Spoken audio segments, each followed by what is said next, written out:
What's going on, everybody? You are watching Vikings Now by Chat Sports. My name is Patrick Seatman, and coming up on today's show, it's a wild one because ESPN threw out a insane Carson Wentz trade idea and kind of hinted that he could be on the move before the NFL trade deadline, and then also second half of today's show.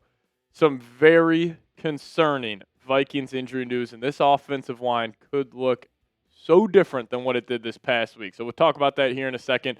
But before we dive into it, speaking about Carson Wentz, big time spot for this Vikings team. If you could somehow move the 3-2, you're getting healthy after the bye. That could spark a run for this team this season. But if you drop this week's game to the Cleveland Browns, move the 2-3, the playoffs are starting to seem unlikely. So you guys let me know. Do you have faith in Wentz this weekend against the Browns? Give me a Y for yes or give me an N for no. You guys let me know your thoughts down below. All right, so ESPN was talking about some quarterbacks that could be traded before the NFL trade deadline, and they put Carson Wentz's name in there. So I'll share with you guys a full quote talking about what they were saying. This was actually Dan Graziano who said this, but he was asked if, or true or false, if a quarterback will get traded before the deadline. He said true. Then he goes, now, it could be someone such as Carson Wentz or Kenny Pickett, which wouldn't exactly make headlines, but I think you're asking if it could be someone such as Kirk Cousins or Russell Wilson or one of the Cleveland rookies. Anything's possible. It doesn't feel like Wilson has a real role in New York, where rookie Jackson Dart is now the starter and Jameis Winston is signed through 2026 to be his backup. Wilson's trade value is also likely very low right now, so the Giants might have to wait until someone gets desperate to ship him out. But, you know, at the front part of that quote, I am shocked Wentz's name was even mentioned. I didn't think we would get any kind of clickbaity articles or anything suggesting that the Vikings could move on from Carson Wentz, because who would want Carson Wentz?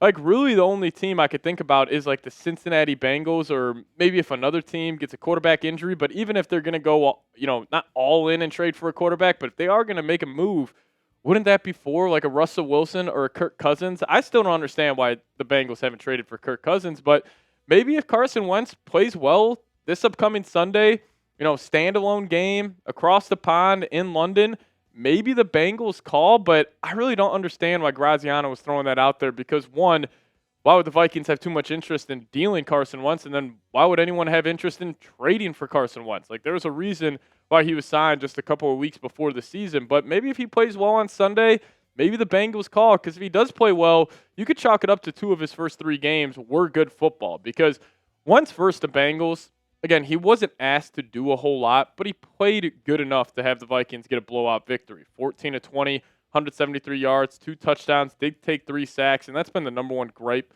at least for me personally, with Carson Wentz in his play. He just takes too many bad sacks. Like, you know, all the pressure looks that he was getting over the last 2 weeks, guys are just kind of running free at him, and he just has no feel in the pocket. But then against the Steelers, he obviously struggled. You know, throwing for 315 passing yards, that looks good on paper. But I felt like throughout the whole game, he was just inconsistent throwing the football. He didn't really have any feel in the pocket. And he put the ball in harm's way multiple times. Should have probably had 4 turnovers in that game, but he also was sacked 6 times. But the rushing yards, I do want to see Wentz use his legs just a little more this upcoming week. And listen, there's no doubt, like, Wentz can be a competent quarterback still when it's all going well around him. Now, the Vikings, the rest of their team, they didn't really do Wentz any favors this past week against the Steelers. Like, the pre-snap penalties, you know, even the penalties where it's like 2nd and 10, then you get a false start, then it's 2nd and 15. There's really not much you could do. And also with the offensive line getting their ass handed to them by the Steelers front, like, Wentz was not set up for success. So hopefully the Vikings can do a better job this weekend against the Browns and just to get him in more advantageous situations, because if they don't, it could be another long day for the offense. And Vegas has over-under in this game at 35.5. Now, that's because Dylan Gabriel is making his first start against Brian Flores, where also rookie quarterbacks are 0-4 against Flores so far. But it's also because they don't really trust the Vikings offensive line and Carson Wentz going up against that Browns defense. But, you know, I will say, if the Vikings are able to move Wentz in a trade, if they could somehow get a 6th-round pick out of him, and then in total, you would be getting a 5th, a 7th, and a 6th-round pick for Sam Howell and Carson Wentz. Now, obviously, you would probably have to attach, you know, maybe a 7th to Wentz, and you already had to attach a 6th to Howell. But if you could still get 3 draft picks, upgrade 2 picks, but get 3 total in return, that would be pretty good value from Kwesi.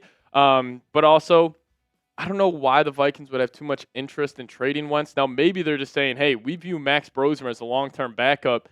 You know, JJ getting healthy after the bye. Maybe they trade him during the bye week if the team like the Bengals is like, you know what, we could get, you know, something out of Carson Wentz that we're not getting out of Jake Browning. But I'll ask you guys this. Pick a backup quarterback for the rest of the season when JJ does come back, hopefully for week 7. Even though KOC, I don't know if it's just his typical coach talk, but I'm starting to have doubts that JJ is even going to be 100% for week 7, but I'm still guessing he will be. But who do you guys want to be the backup for JJ McCarthy? Give me a 12 for Max Brosmer, or give me an 11 for Carson Wentz. Now, we'll talk about the very concerning Vikings injury news around another offensive lineman here in a second, but today's episode is brought to you guys by Prize Picks, and you and I make decisions every day. But on Prize Picks, being right can get you paid, so don't miss any of the excitement this football season on Prize Picks, where it's good to be right. And if you guys download the Prize Picks app today, plug in that promo code CLNS, will hook you guys up with $50 in lineups. You heard that right, $50 in lineups after you just play your first $5 lineup. Now, my favorite new feature on the Prize Picks app is that they offer stacks, meaning you can pick the same player up to 3 times in the same lineup, which you used to not be able to do. So if you guys want to pick more on Josh Allen's pass yards, rush yards, and touchdowns, you can pick all of them in the same lineup only on Prize Picks. And also, I like this new feature they have where you can follow other Prize Picks players directly on the app and copy their lineup in one click, whether it's a friend, celebrity, or just someone whose picks you like. Hit that follow button, check out every lineup they create in the new feed tab on Prize Picks. So if you guys could, download the Prize Picks app today, plug in that promo code CLNS. We'll hook you guys up with $50 in lineups after you play your first $5 lineup. But that's code CLNS to get $50 in lineups after you play your first $5 lineup. Shout out to Prize Picks for sponsoring today's show. It's good to be right. Oh, the good old injury bug. It is just killing this Vikings team this year, and we might have an unreal offensive line combination this upcoming week against the Cleveland Browns. So the Vikings, they were practicing today in London, and Alec was tweeting this out, which was not good. He said Michael Juergens wasn't practicing. No Andrew Van Ginkel, no J.J. McCarthy. Even though he was out there, Christian Darrisaw had a scheduled rest day. But good news, C.J. Ham was out there. I'm curious to see how much fullback usage the Vikings will have with C.J. Ham back in the fold. But no Michael Juergens, no Ryan Kelly. Who the hell is going to start at center? Kevin O'Connell said it's probably going to be Blake Brandel. Now you guys may be saying, well, why is Blake Brandel starting at center? You know, clearly he must have some experience in the past being a center. He has 0 snaps in college, preseason, NFL regular season at center. And you're going up against Mason Graham and Malik Collins on the Browns defensive line. This does not look good. Well, now you may be asking yourself, well, Patrick, if Brandel's playing center, Donovan Jackson's still out, who the hell is going to play left guard? My best guess is this is going to be the Vikings offensive line in week 5. Still got Christian Darrisaw, Will Fries. They're locked in. But then I think the 3 other guys, you would probably go Joe Huber at left guard, who Huber, I'll remain optimistic on him. He was fucking unbelievable in the preseason. So hopefully he can maintain that play.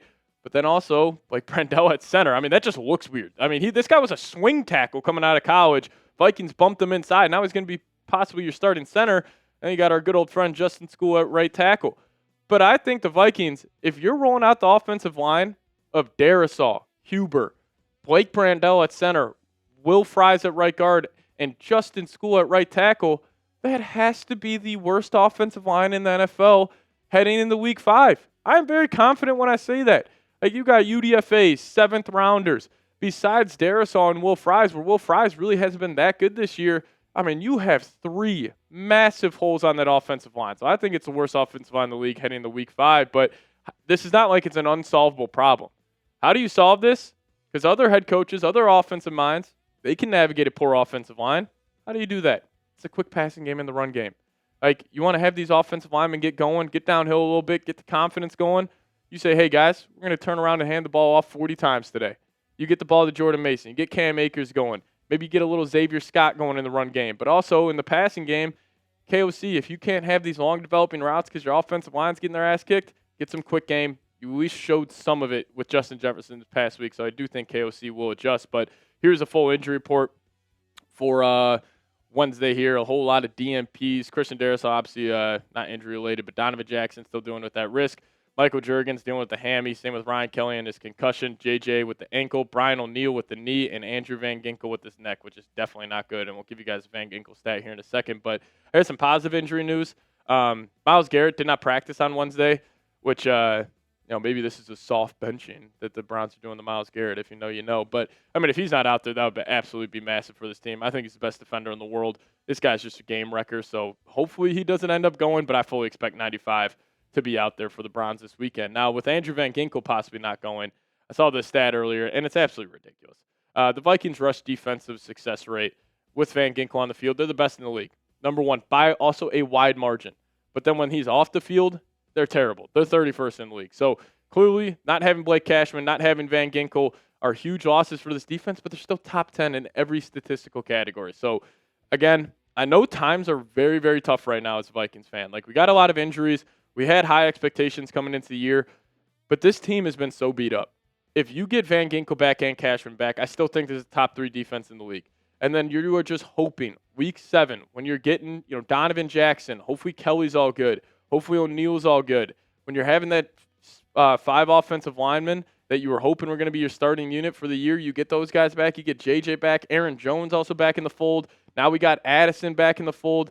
Like, I understand times are tough right now, but just stay positive because this team, we really haven't gotten an evaluation on the 2025 Minnesota Vikings. We haven't even seen what their max potential could be.